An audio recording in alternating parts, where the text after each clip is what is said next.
خو موږ نه تنها د برېښنا د شبکې په اصلاح کې کار کوو او نه تنها دغه اصلاح موږ په مرکز د کابل کې تحت کار نیولې. الحمدلله په تیرو 4 میاشتو کې که تاسو فکر وکړئ موږ د هېواد په مختلفو لویو او کوچنیو ولایتونو کې اصلاحاتي چارې ډېرې ګړندۍ کړي چې زه به څو مثالونه وړاندې کړم. په شبرغان کې تقریبا 20 کیلو ولټ یو لاین چې 22 کیلومتره اوږدوالی لري دا تمدید شو چې انشاءالله راتلونکي ورځو کې به افتتاح کړو.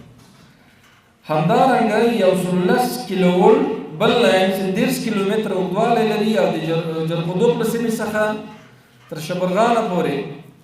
په دغه امتداد باندې پروت لاین ده او 110 کیلو ولټ تاسو ته معلوم ده چې په لوړ ظرفیت سره های ولټیج کې راځي دا لاین. نو د دې په خاطر باندې چې تر څو موږ وکولی شو چې شبرغان کې کوم داخلي تولیدات چې لرو چې هغه هلته له ګازو څخه برېښنا ترلاسه کوو او یا هم په راتلونکي کې چې نوي پروژې هلته افتتاح کېږي بیا به هلته د موږ د جذب مشکل نه وي. همدارنګه د شیرخان بندر څخه د قندوز تر ښاره پورې 65 کیلومتره په اوږدوالي 110 کیلو ولټ لاین تمدید شو چې انشاءالله راتلونکي کې به افتتاح شي. او داسې په مختلفو ولایتونو کې په مختلفو ساحاتو کې لکه هرات کې چې تقریبا هلته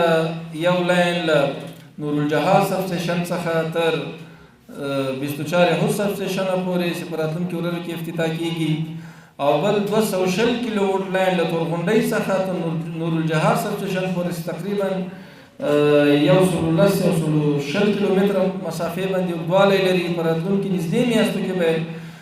افتتاح ترسره شي او له دې سره به موږ وکولی شو چې تقریبا تر 80 تر 120 میګا واټه زیاته برېښنا به موږ له ترکمنستان څخه په ارزانه بیه ترلاسه کړو